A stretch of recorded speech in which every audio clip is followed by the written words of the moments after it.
What happened 47 years ago in the New Mexico desert? Did a UFO really crash in the middle of the night?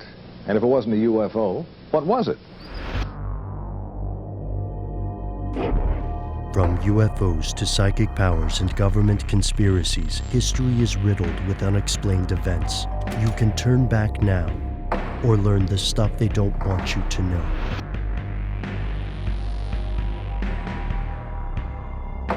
Here are the facts.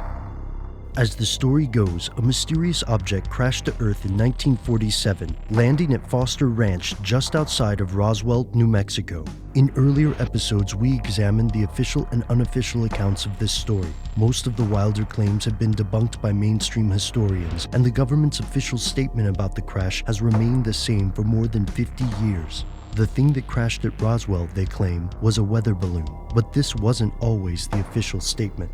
Here's where it gets crazy.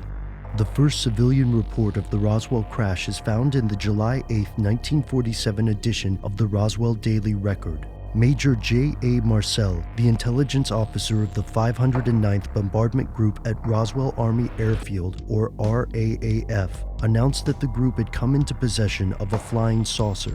According to Marcel, his department went to the ranch to retrieve the disc and, after inspecting it, transported it to a higher headquarters. Additionally, Major General Nathan Twining, the airfield's chief of command, said that flying saucers were not the result of experiments by the armed services. But the next day's paper told a different story. Instead of receiving a flying disc, General Roger Ramey, commander of the 8th Air Forces in Fort Worth, claimed that the RAAF had sent them a bundle of tinfoil, broken wood beams, and rubber remnants, the wreckage of a ray wind target, a device used to measure the velocity and speed of the wind at high altitudes. For many, this solves the mystery.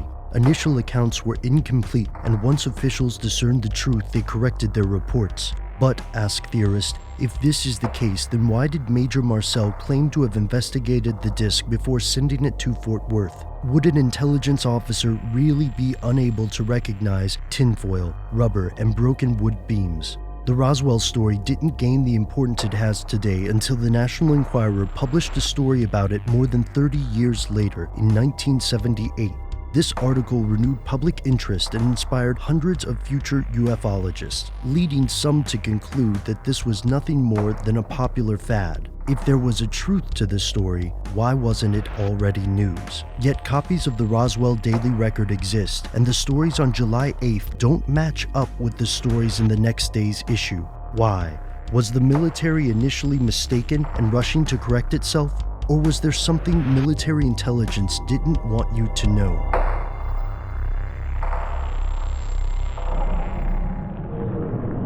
The answers are out there. Stay tuned to learn more in our next episode.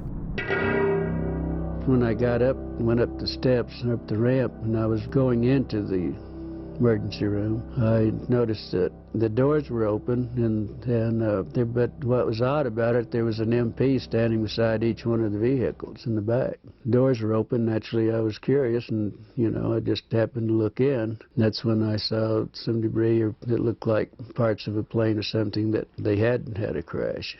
Because I've seen them do this a lot of times, bring in pieces and the old ambulances in.